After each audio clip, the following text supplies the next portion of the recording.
Hey everybody, RetroStage here. Just wanted to do a video about some progress I've been making on the programmable NES boards.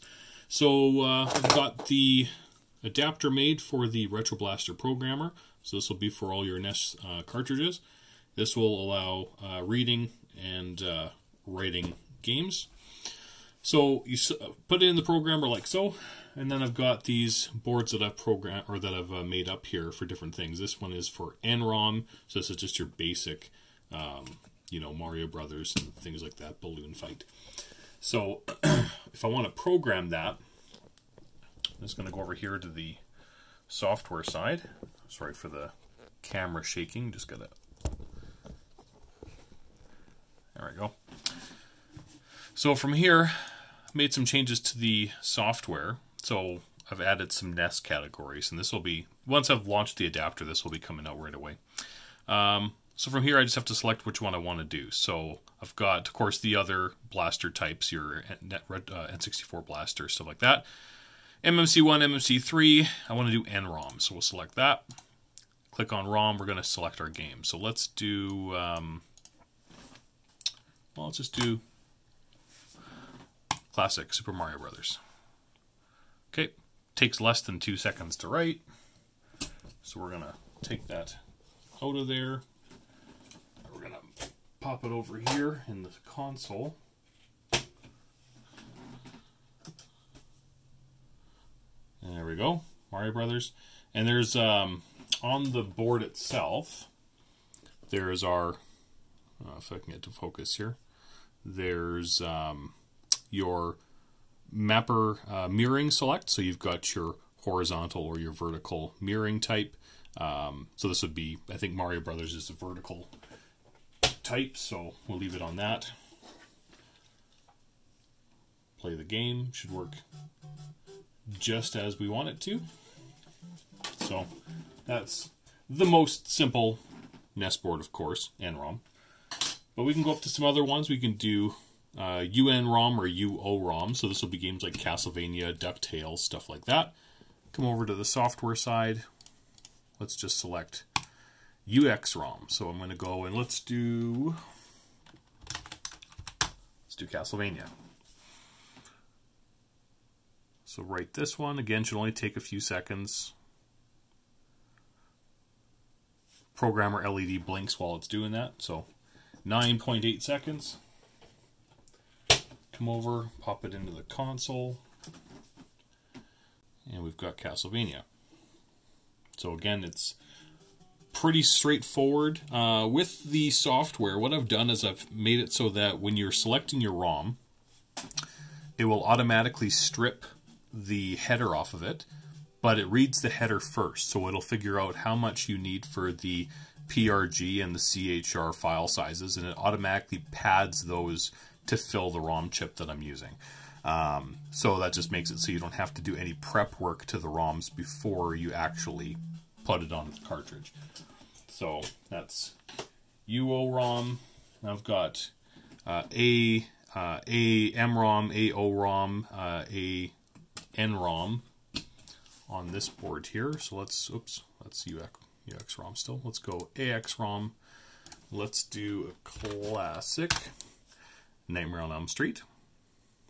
Again, probably less than 10 seconds to write the game, so it's pretty quick. Pop it in here. Nightmare on Elm Street. So it works really, really well, and I've had a lot of time to play around with it and try out different things. And even some of the more complex mappers, like MMC3 and stuff like that, are all working. I've got an MMC1 board here right now, which is just set up for SNROM. So that's games like Kid Icarus and Legend of Zelda, Metroid, stuff like that. So let's try to write a game for SNROM. Let's go MMC1. Let's do Metroid. Where is it here?